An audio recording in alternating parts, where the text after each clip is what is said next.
আমি এতিয়া চাংগৰ ওপৰতে আছো আৰু এতিয়াতো আমি ৰেচনৰ চাউল আনিছিলোঁ, ক'ৰবাত দোকানৰ চাউল আনিছিলোঁ। চাউলখিনিতো যোৱাকালি যথেষ্ট তিতিলেও মানে বেছি অংশ তিতিলে আৰু হ'লেও মানে ৰাইজক এনেকৈ বিতাই দিলোঁ। তিতিলেও এতিয়া কি কৰিবি, আমাৰতো এতিয়া উপায়টোতো নাই। তাৰপৰা এতিয়াতো হাঁহ কুকুৰা আৰু গৰু ছাগলী গোটেইখিনিতো এতিয়া ঘৰৰ ভিতৰতে থ'বলগীয়া হৈছে। 3 দিনমান হ'ল যথেষ্টখিনি ৰাইজৰ পানী থকা নচোৱা অৱস্থা হৈ আছে। আপোনালোকে দেখিছেই ইয়াত যথেষ্টখিনি মানুহৰ আমাৰ ৰাইজৰ জনসাধাৰণৰ বহুত কষ্ট পাইছোঁ আমি। খোৱা পানীৰ পৰা আদি কৰি কিবা দোকানৰ পৰা আদি কৰি বহুতখিনি আমি কষ্ট হৈ আছোঁ বৰ্তমান। আজি একচুৱেলি এতিয়া খবৰ এটা পাইছোঁ, কিন্তু যোৱাকালিলৈকে আমাক একো দিয়াৰ ব্যৱস্থা কৰা নাই বৰ্তমানলৈকে। কিন্তু আজি এতিয়া অলপ আগতে এটা পাইছোঁ কিবা ৰিলিফ আহিছে বুলি, কিন্তু এতিয়ালৈকে আমাৰ হাতত মানে ইয়াৰ যিটো ৰাস্তা ভাঙি গ'ল, ৰাস্তা সম্পূৰ্ণ ভাঙি গৈছে। 3-4 টুকুৰা হৈছে গাঁওখনৰ ৰাস্তা। সোঁ মাজত দুডোখৰ ভাঙিছে, মাতানিৰ ফালে দুডোখৰ ভাঙিছে, সম্পূৰ্ণ মানে ৰাস্তা ছিন্ন বিচ্ছিন্ন হৈ গৈছে।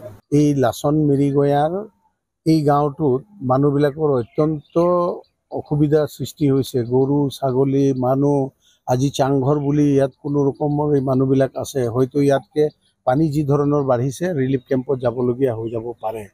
আজি তাৰিখলৈকে চৰকাৰী মানুহ, আজি তাৰিখলৈকে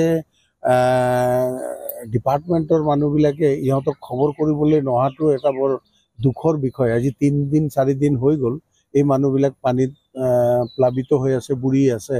মই ব্যক্তিগতভাৱে আমাৰ কংগ্ৰেছ দলৰ তৰফৰ পৰা আমি যিমান পাৰিলোঁ মানুহবিলাকক দুখৰ সময়ত মাত এষাৰ লগাবলৈ আহিলোঁ। ইয়াত কি দিব পাৰিছোঁ নোৱাৰিছোঁ সেইটো ডাঙৰ কথা নহয়, এওঁলোকক দুখৰ সময়ত মাত এষাৰ দিবৰ কাৰণে এই পুৰণি লাচন মেৰিগয়া গাঁৱত আহিলোঁ। ইয়াৰ পাছত আকৌ হলগুৰিত এতিয়া যাম, তাৰ পাছত আকৌ চেঁচা নেপালীতো মানুহবিলাক মথৰিত কেম্প কৰি আছে, তাত যাম। এতিয়া ডাঙৰ কথাটো হৈ গ'ল যে সমগ্ৰ অসমত যি ধৰণৰ এইবাৰ বানপানীয়ে এতিয়া মানুহবিলাকক হাৰাশাস্তি কৰিছে, গভৰ্ণমেণ্টৰ তৰফৰ পৰা আমাৰ কেন্দ্ৰীয় গৃহমন্ত্ৰীয়ে যি ধৰণৰ কৈছিলে যে অসমৰ বান সমস্যাটো সমাধান হৈ যাব বুলি, কিন্তু বান সমস্যা সমাধান হোৱাতকৈ বৰঞ্চ বাঢ়িহে গৈছে। বান গৰাখহনীয়া আৰু এইটোত উপযুক্ত ৰিলিফৰ কাৰণে যি ধৰণৰ ব্যৱস্থা হ'ব লাগে, চৰকাৰী তৎপৰতা যেনেকুৱা হ'ব লাগে, সেইবিলাকৰ পৰা এতিয়া আমি অলপ ত্ৰুটি দেখা পাইছোঁ।